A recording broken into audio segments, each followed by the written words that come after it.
আমাদের রাষ্ট্রপতি উপস্থিতি এবারে বক্তব্য উপস্থাপনের জন্য আমন্ত্রণ জানাচ্ছি।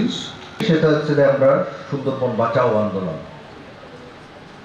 অন্যান্য সুধীবৃন্দ সবাইকে শুভ সকাল।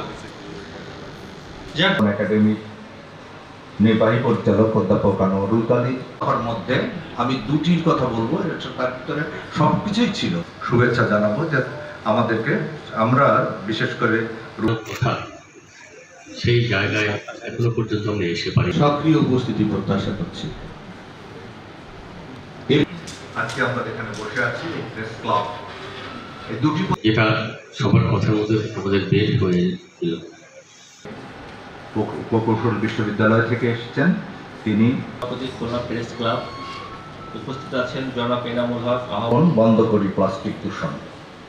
নিঃসন্দেহে জনগণের মধ্যে ছড়িয়ে দেওয়ার যে জায়গাটা সেটা হয়ে ওঠে।